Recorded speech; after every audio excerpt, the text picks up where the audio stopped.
Hi, this is Len Edgerly. I am standing down by the water at Ocean Park, Maine.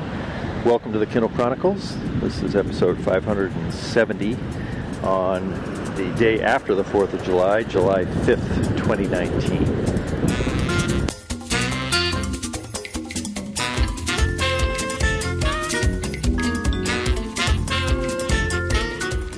I had quite a few more comments down there by the water describing the scene and poetic tropes. The light here at 7 o'clock, nice light, low tide, but the wind was just too much. I had a windsock over my Zoom H1 recorder, and it just was thumping, and it was not pretty to listen to. So I am still looking out at the water here from my desk on the second floor where our bedroom is, and I'm still seeing the light, and it is a really pleasant night here. It's been a nice day at Ocean Park.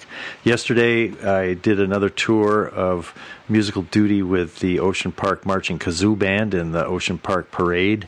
Ocean Park's a small community, just a classic little resort community, and I think that about half of the people who live in and around Ocean Park are in the parade, and the other half are watching the parade. I think we ought to just decide each year it would switch, that if you sat in a lawn chair and watched the parade last year, then you had to march in one of the very ragtag collections of people that go through the streets of Ocean Park.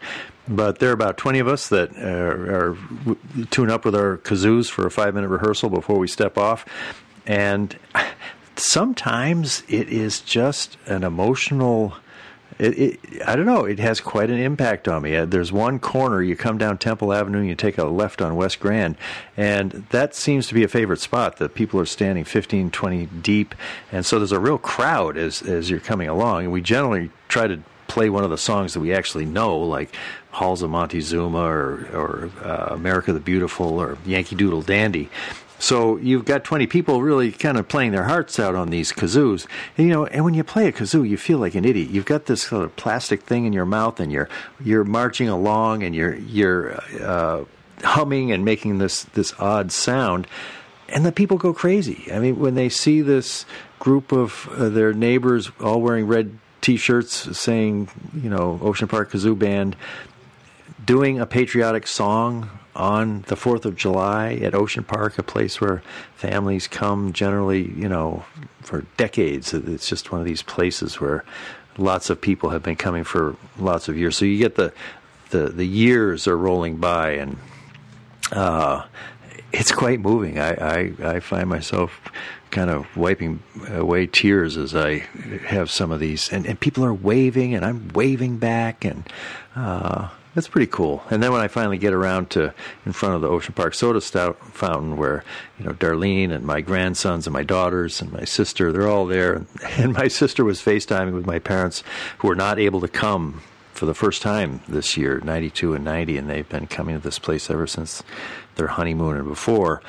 She was holding up her iPhone with FaceTime on it and saying, "Say hello to Mom and Dad." So as I took a little time out from whatever I was playing at that moment to give them a wave and say hi as they were watching from their independent living community outside of Boston. Remarkable memories, and part of the magic of coming to this place and participating in its odd rituals. Last week I recorded a conversation with Lauren Mechling, an author who had published her first adult novel 2 days before we spoke last week, published by Viking, an imprint of Penguin Random House. And it is the story of 3 women and their friendships spanning a number of years. So this book is about female friendship and how devastating and wonderful it can be. In the news this week, I'm going to gather a bunch of facts and tidbits to share my enthusiasm and excitement for Prime Day, which arrives on July 15th and 16th. It's actually Prime Days this year, and so that's the big story of the week, and let's get to it. Computer, how many days until July 15th? July 15th, 2019 is in 10 days. There you have it, 10 days until Prime Day. Just to remind you how big an event this is, for Amazon. It would be for any retailer. An article in Forbes by Pamela N. Danziger, this was last week, predicted that 50 million Americans are queuing up for Amazon Prime Day, and this is based on some marketing surveys and estimates by various people. Prime Day 2018 was second only to the period Thanksgiving, Black Friday through Cyber Monday last year. Last year, that weekend generated over 180 million items sold, breaking all company records. But Prime Day 2018 wasn't far behind with 100 million items sold over that year's day-and-a-half event. So last year was a day and a half. Now they've added it, so it's going to be 48 hours.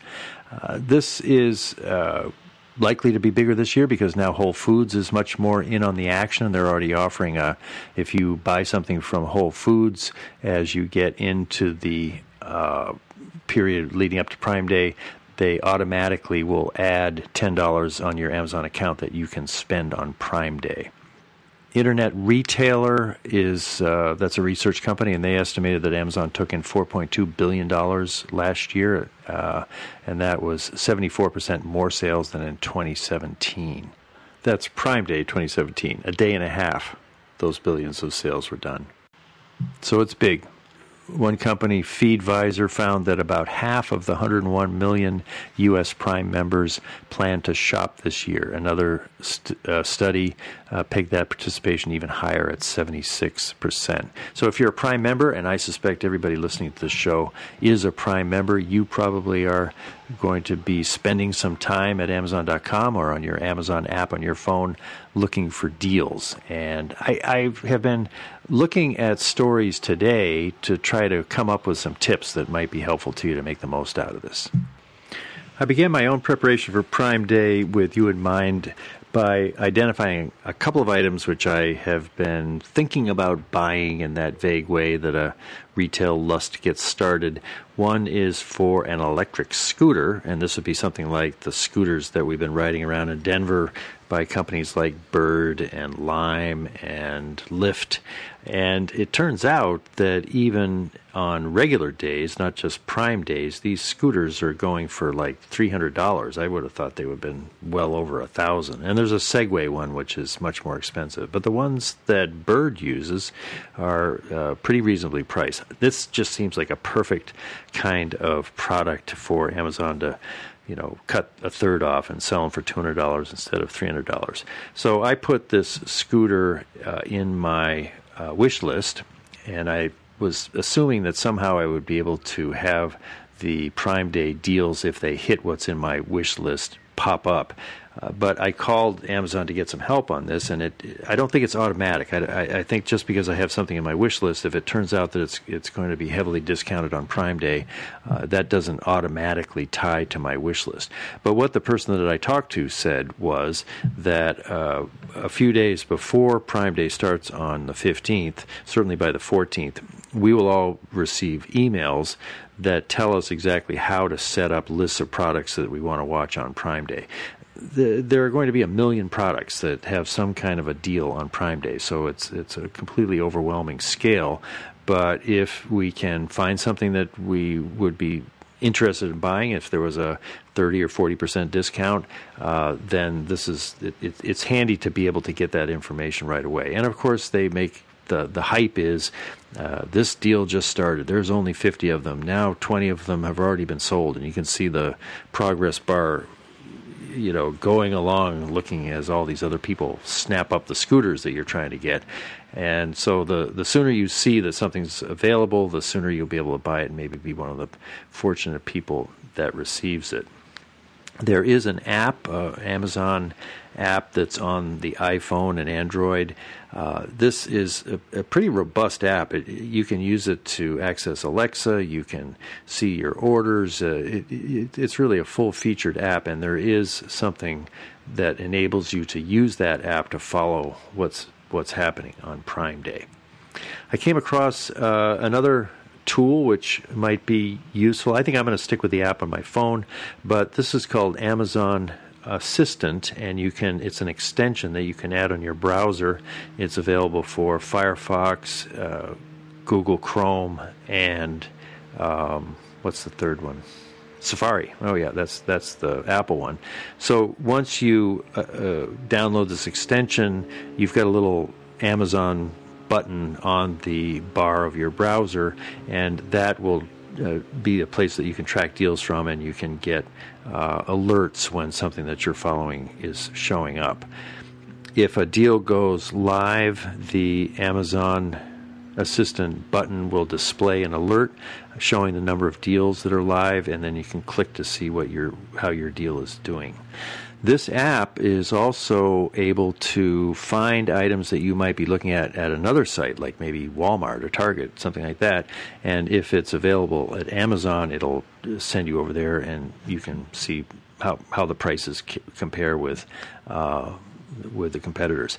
I didn't realize, and this probably happened last year, that Walmart, Target, they are having big sales on the 15th and 16th. I think Walmart's jumping a little ahead on the 14th to take advantage of this feeding retail frenzy that Amazon is creating to sell lots of sales in their stores. So they're kind of taking advantage of something which their competitor has created, and why not? The more the merrier.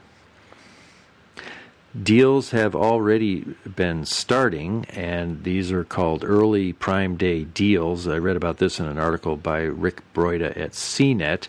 And to give you an example of some of these, Amazon Music Unlimited, that's kind of the huge supply of music that you can get. I use that for playing music on my Echo device, and I'm really, really happy with it.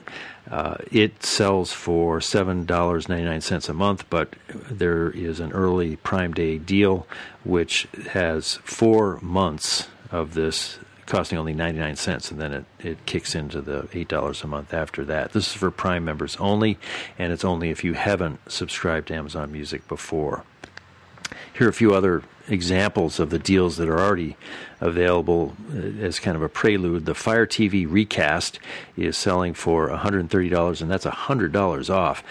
I don't have one of these. I don't really see a need for it. As I understand it, if you have some way to get free over-the-air TV coming in from an antenna or some other, well, I guess it's all from an antenna, you can record things. It's a DVR basically for things which are coming over your TV some way. And that is an item which is $100 off. The Echo Dot, which is the hockey puck, this is now the third generation of the Dot, so the speakers are pretty good. You know, this has come a long way since the first Echo device, and they're selling for $25, which is 50% off. They normally are $50 and they're selling for $25. That's a good deal. The full-size Echo, that's kind of the tall canister, the Pringle can, that's selling now for $65. It's a saving of $30.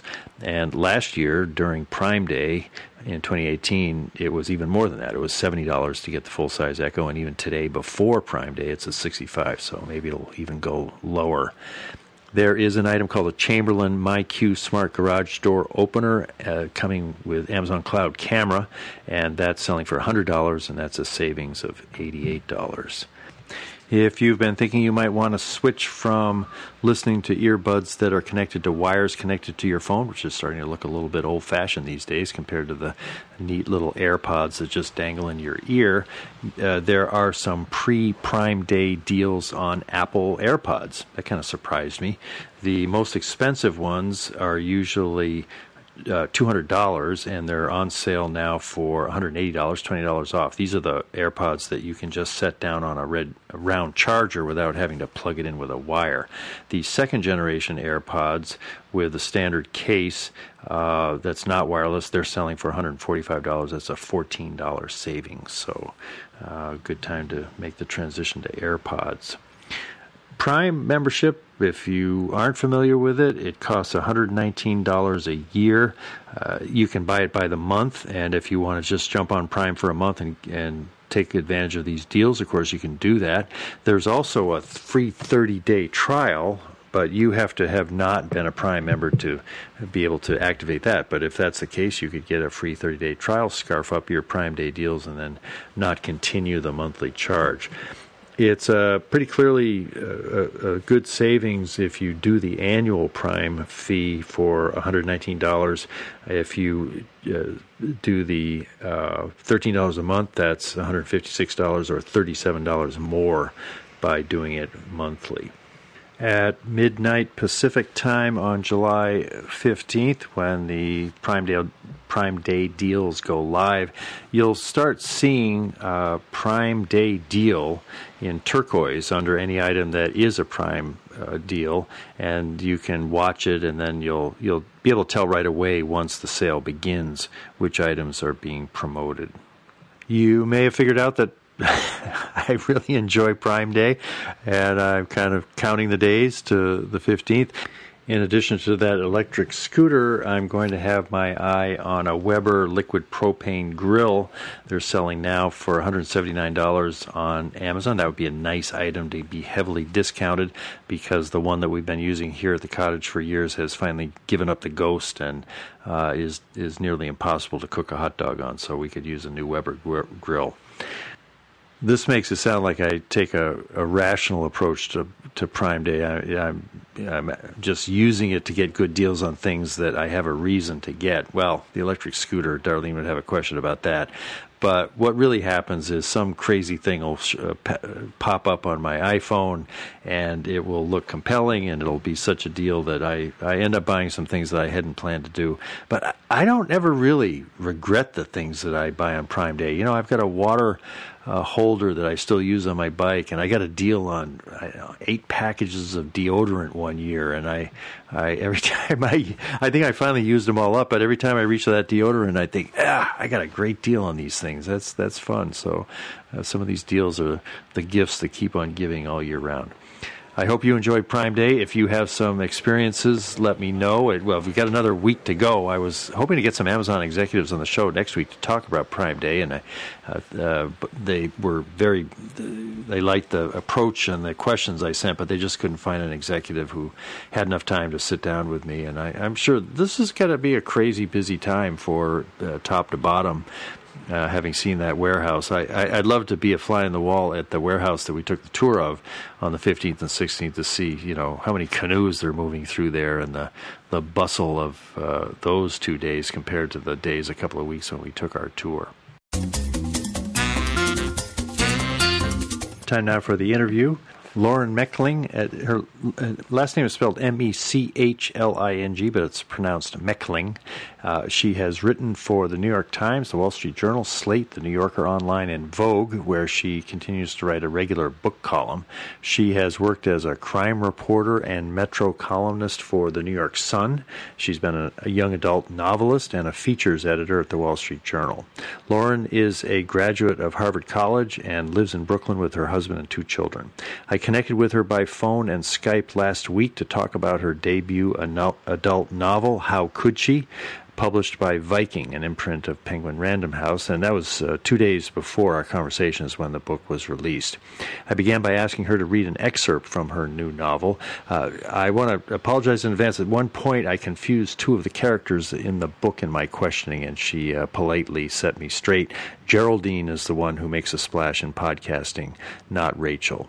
Here is Lauren setting up a scene and giving us an excerpt from the book. So this is a section concerning 2 of the 3 characters.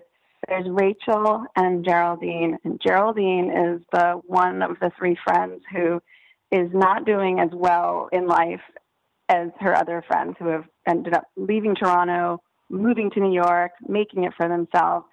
And Geraldine has finally kind of woken up from this stupor of sadness, and she's lined up a job interview in New York City. So she tells her friend Rachel that she's going to be coming to town. And Rachel says, "This is so exciting," on text. Rachel meant it. She had grown to believe that Geraldine was never going to move on from the weird job for which she was exquisitely overqualified. She was going to die recycling second-rate content for memorabilia magazines that moldered on airport newsstands and in hospital waiting rooms. Rachel secretly thought that only somebody with Geraldine's brittle upbringing would accept her present circumstances. Geraldine's mother, a night nurse with a soft spot for hockey players, was never that emotive, and her father was alive but not present. Rachel was happy to give Geraldine whatever support she needed. Besides, she liked having her old friend around. In the presence of Geraldine, Rachel instantly returned to a 25-year-old girl about town. Rachel had been somewhat miserable in Toronto, yes, stressed out about work and dating as if it were a high-intensity aerobic activity. But her beauty was in full flower then, and even the people who didn't want to kiss her used to find her intriguing. It was nice to be reminded of that. And then there was always news about Sunny, whom Geraldine invariably saw during her visits at some preposterously glamorous event. Rachel would listen to Geraldine's recaps and chew over the details like a dog sucking marrow out of a bone. Information about Sunny was bitter poison to Rachel's sense of self and sanity, yet she couldn't get enough. There's a lot there. There's a lot there. What is this book about? So this book is about female friendship and how devastating and wonderful it can be. It is about three women who became very close when they were working together in their early 20s at a magazine in Toronto. And when you are in your early 20s and you are able to stay at work at all hours of the day and weekends, these very intense circumstantial friendships do form. And these three women are now, in the present tense of the book, occupying very different, I think of them as rungs on the ladder of life, and yet they're still connected and they're still in touch and they still mean so much to each other.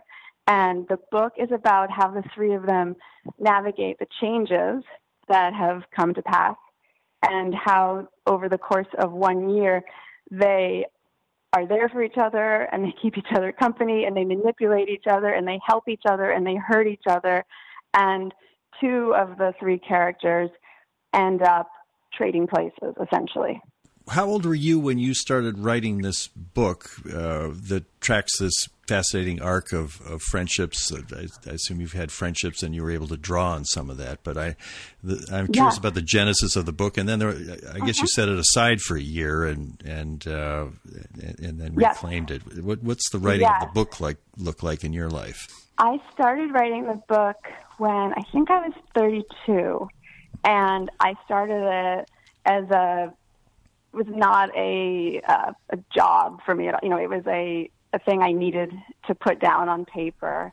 I'd been a young adult author, and I'd written 6 books, or one of them was published online, but I'd written 6 books, and I was feeling less and less close to the concerns of 14-year-olds, much as I love them. I was becoming older myself, and I was haunted by the fact, really, that my best friend at the time had decided she didn't want to be my friend anymore. And I really missed her, and I also it was very sad to discover, or just come to realize that there was no replacing her. I could make new close friends, but they would be very important to this new phase in my life. But that person who I kicked around with when I was in my 20s, she was gone, and in a way, so was that person who I was then. It was like she erased some of our memories. And in any event, I became just fascinated with the ways that women have such intense connections with each other and the ways that we fixate on each other and we smart over the little things that we say that might hurt each other. And in any event, I started writing a story about 3 women, and I like the idea of how time can really mess up the equation, because when a friendship is established and a pleasant equilibrium is reached, that becomes vulnerable to changes that can occur in one or both women's lives. So I started writing it when I was 32, and then I got a job offer to go work at Vogue magazine, and I'd been working at newspapers all my life, so this was a huge change, speaking of changes in somebody's life and identity. And it was I didn't have experience in magazines, and I had a lot to learn, and I really wanted to excel. So I decided, okay, I have a toddler son, I have an infant daughter, I'm going to try to figure out how to do this new job. So the book, there wasn't room for the book. Yeah. And I put it away. And then about a year later, my husband remembered what I've been writing, and he asked me to show him the pages. And he read them, and he's a writer too, and he's a publisher. And he thought there was something interesting there. And so he sent them to his agent, who suggested she sent them to her colleague, who is sort of a young agent who really connected with the material. And so my agent, Claudia Ballard, said, there is something there, you have to finish this, let's do this. And from that point on, I guess I stopped going to yoga so much, and this became my new hobby. Every day I would write a little bit. And it was, I hear about writers who, especially now when there are these hashtag writing challenges of, like 2,000 words a day, and, write your novel in the course of a month. That is not how I work. I essentially, it's pathetic, or I work at a caterpillar speed where I rework sentences over for years. So, it's just sort of but slowly but steady, like putting a couple of grains of sand into a bowl, and then you finally have a sandbox after years. Well, when your husband found the book and urged you to finish it, was it like half completed, or how much did you have to go at that point? I had a lot to go because it wasn't. I think I had 80 pages, and then I think I got up to 100 pages before we felt like it was even fair to ask an agent to take a look. Just, it didn't seem fair to, just come with someone with a pitch. It had to be more substantial. And yeah, so then I finished it, and then I kept working on it. I upped some of the drama, and I really let it rip. I think the women initially were a bit better behaved, and by the end, I just really let them say what they were feeling. Well, I love this story because, reading this book as a man, it's not the kind of book I usually read, but I was fascinated when Heather told me about it. And so your husband, who probably has friendships quite a bit different than the ones you have with your women friends, what did he see in it as a man that made him confident that this might be a book that would really offer something important to women? Or I could sort of understand if you had a close writer friend who was a woman who saw this and said, "Totally, oh, you got to do this." But it's a guy. So what was his view of it? Yeah, I think if I recall correctly, I think the thing that he was excited the most about, and I don't want to sound like I'm bragging, but it was the prose. That was the word he used. He thought that the sentences were interesting. And as an avid reader and publisher, he reads tons of submissions and tons of books. I think he believed in my talent as a writer. So it wasn't so much that he thought I needed to write a book about, this particular subject, but he has always encouraged me to be braver and to allow intensity and honesty to come into my work. And so I think he also reacted to that. At the time he was a young adult publisher, and he was working on fantasy novels, really, lots of sword fighting and vampire biting. And I think that he saw an element of that here. It was just in a more grounded and adult version. Yeah. But But there was still plenty going on. Yes. And I think, I think there was something to be said for writing something that really matters to you. I had written things, I've been writing as a young adult writer, I've been writing things that matter to me, and I sort of tried to chase after trends in the market. And I think some people can do that to great success. And I think there was a lack of true investment or true obsession coming through when I was writing about, bad guys and mobsters and vampires. I was just sort of trying to write something. And then I decided that the books I read are nothing like that. I read lots and lots of contemporary and classic fiction. So I sort of took the elements of the books I like and went from there. Yeah. big step. Well, and I think you said at some point I saw that a woman who's in a heterosexual relationship needs conversations with women. And I may have been sort of projecting my own stuff, but I've been married 34 years, and I sometimes listen to my wife talking to her friends, especially her longtime friends. First of all, how long they can talk with each other without stopping, that amazes me. And how much they laugh and how intimate it gets. And sometimes I think, gosh, isn't it sad that I live with this woman, fascinating woman, and I can't have conversations like that with her? And, you're writing about female friendship. You're in a marriage. You've got kids. Have you and your husband learned anything about how men and women can have conversations that are, at least in some vague way, as satisfying as the conversations you can have with other women? Well, we don't model our conversations after those that I have with other women. I think they would drive my husband mad, and that's totally fine. I've tried, and I get like a migraine. But it's funny because what you're saying, the book published 2 days ago, and the earliest stages of response, there's been some very, very sweet and passionate responses from men, which shocks me. And one man articulated it, and he said the reason he was sort of so into the book was because it made him feel he saw something that he didn't have and that he wished he had. Because my husband has, he has friends that he's had for, most of his life, and he sees them regularly. But it's a much different mode of staying friends with someone. He has long get-togethers with his friends, one-on-one every few months, and then there isn't really a lot of glue in between. They have a lot to talk about when they see each other, but they're not texting each other to let each other know how tired they are or how lousy they feel after having, ran into someone in the elevator. So I appreciate, and I hate making generalizations, but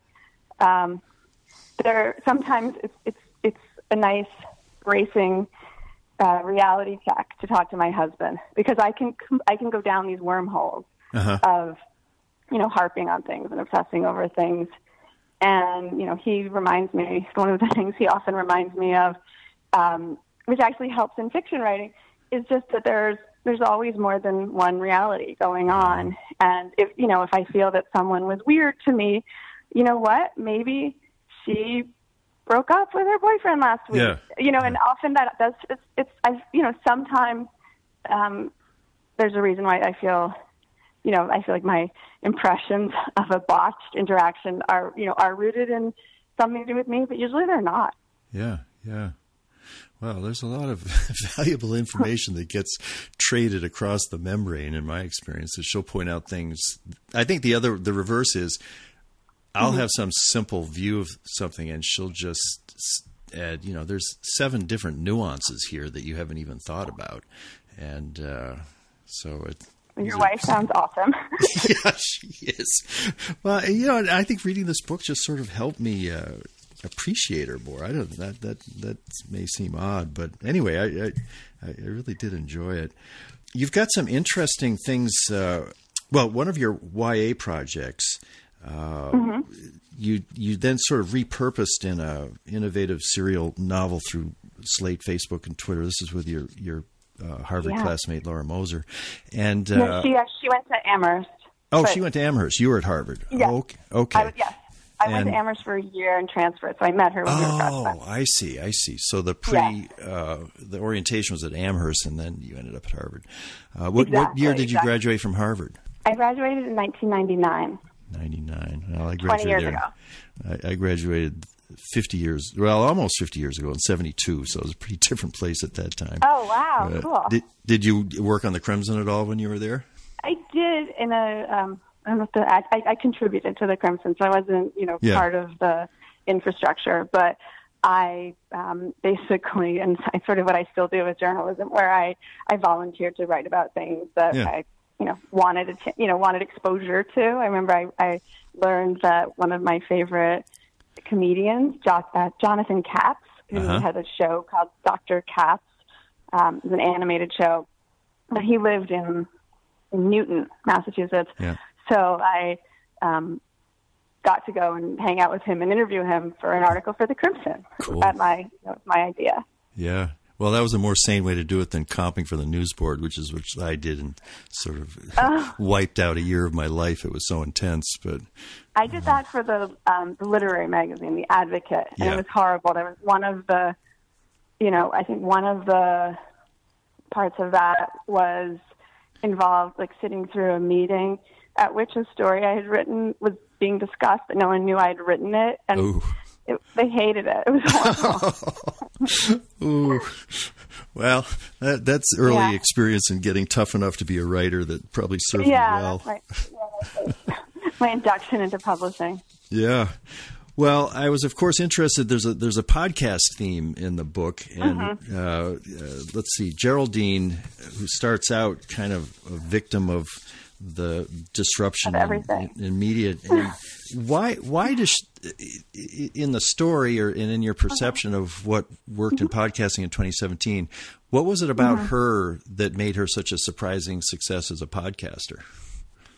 Well, as a person, she has this,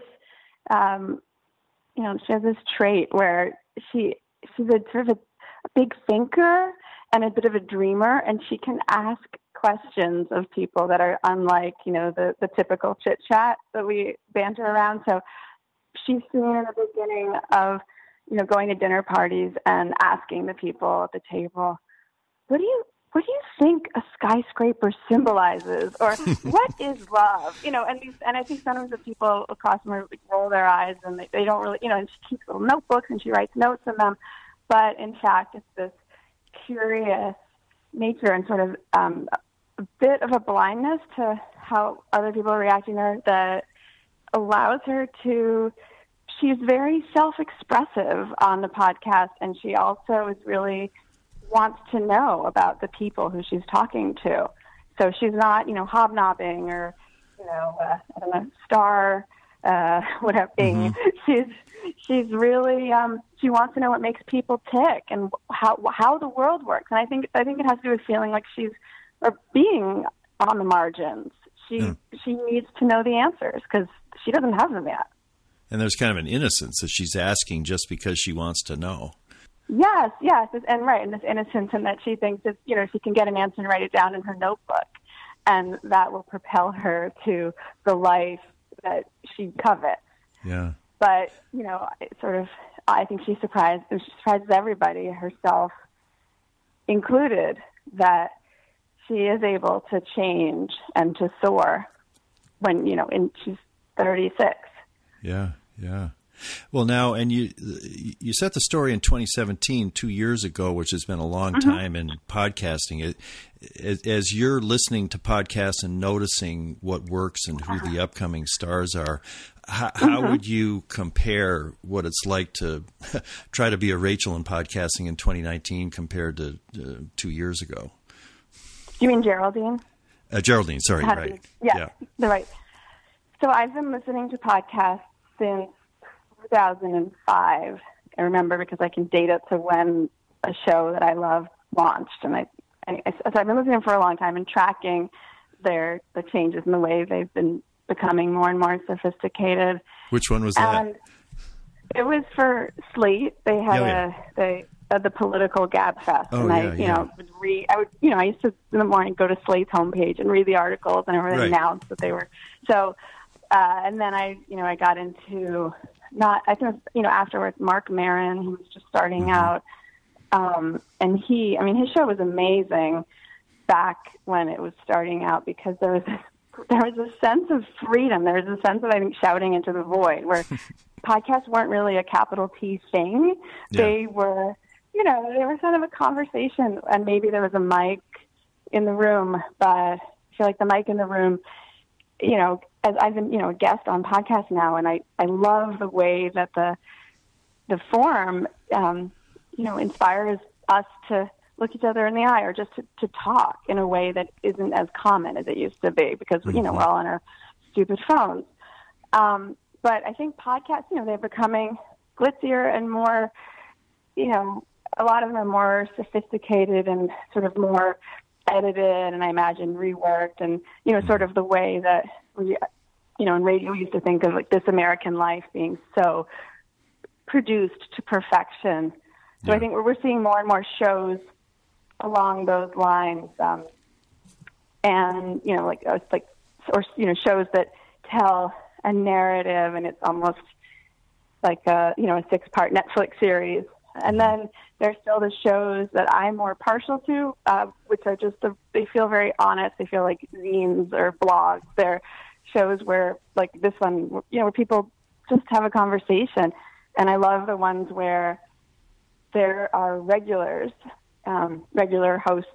You know, always, I like the ones where there's, you know, 2 hosts who know each other, and I get to know them over time. And it's a fun, a kind of intimacy substitution, and B, it's a fun game to play, you know, listening to 2 people who are theoretically interviewing an actor, but also revealing episode by episode pieces about themselves. And I come to learn who they are. Yeah. And think of them as my friends. Well, and I've listened to Slate Political Gabfest many years as well. It reminded me, in fact, as I was reading your book, that you get to feel like you know these people, you know, David and John and Emily, and to see John Dickerson and Emily, really, their careers have just rocketed. And David is doing this weird Atlas Obscura thing. You know, what's that about? He used to be the boss. And sometimes I can hear the tension among them that David, he's jealous, you know, he's like, God, you know, what's John Dickerson doing with, thought of that. Yeah. And yet, because they've been doing this so long, I'm sure they're very fond of each other, and they have that same quality of friends from the old days that have had to navigate, in their case, a very public display of the different trajectories of their lives. Yes. I mean, it's funny. I just, as a fan of theirs, and they just seem so nice. I feel like they're my cousins, and like, there's something so warm about them, but they're you know, slightly different from the kind of people who I'm close friends with. You know, they're doing different things. They have different interests, and I'm not at all a political junkie. I just kind of like the show because I love them. But it's been funny. I think I'm so happy. You're right. Like when I learned that John was then moving to 60 Minutes, I felt like almost as if like my son had done good. I was so proud of him. I've known him since way back when, and I wonder if I would have the same reaction if an actual friend of mine suddenly got to become this, you know, huge superstar. And I am sad to say I would probably have more mixed feelings. That's funny. Yeah. It's a more pure statement of enthusiasm for John's success than if I actually had to be his friend and compare myself with him more closely.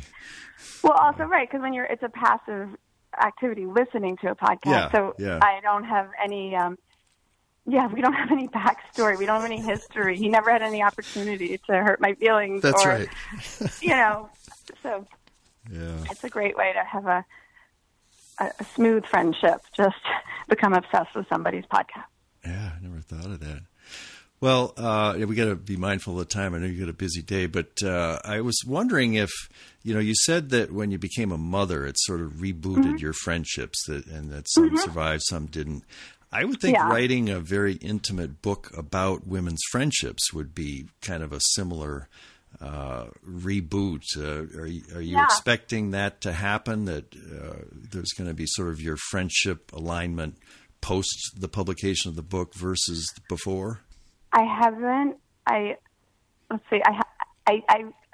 been surprised in that there's a very honest, you know, blinding light streak that runs through the book, and I definitely thought that I would be, you know, I'm exposing my darkest thoughts and feelings, and I thought it would put people off me, and so, I mean, who knows what's going to happen, but so far it's actually drawn people closer, and people who've read it, who've talked about it, friends of mine, people feel grateful that I'm voicing these issues that it's really silly, because it's not like I'm some, you know, major scoop that I've discovered, you know, that there's like this conspiracy that's running the country.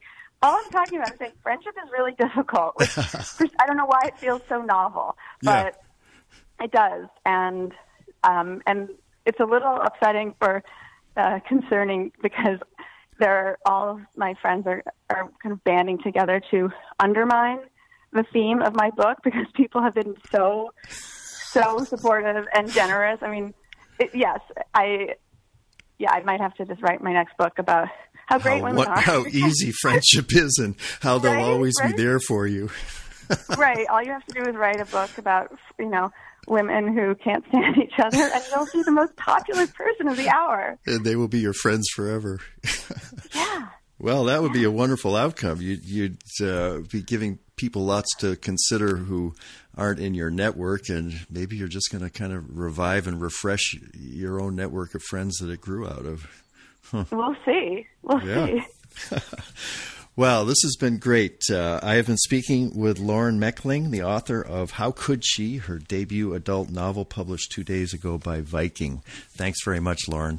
Thank you. It was so fun talking to you. That's it for this week. I was going to, as I said, I'd hoped to do sort of a Prime Day special with somebody from Amazon. That didn't work out. But then I had another idea that I think will be fun, and that is I'm going to be doing Man on the Beach interviews tomorrow, Saturday and Sunday. And then on Tuesday, we're heading down to Cambridge, and then we're going to see my friend Ben Beach and Carol in Connecticut. So I'm going to just prowl the beach looking for Kindles and going with my Zoom H1 recorder. Hopefully it won't be too windy that day, and ask what people are reading, which Kindle they're using, how long they've been reading, have they dropped their Kindle in the water, and just do some kind of improv interviews with people that are on the beach. This beach on a nice sunny day, there are going to be hundreds of Kindle readers out there on the beach, so I think we're going to have some fun talking to them for next week's show. This is Len Edgerly at Ocean Park, Maine, perhaps sitting in my favorite room of any place that I spend time in over the year, and we get to move around to some pretty wonderful places. But it's great being here, where I put the first episode of the podcast up almost 11 years ago from this very desk looking out at the water, and here we are still talking about books and the Kindle and Amazon. I hope your summer's off to a really great start. Thanks for listening. Bye.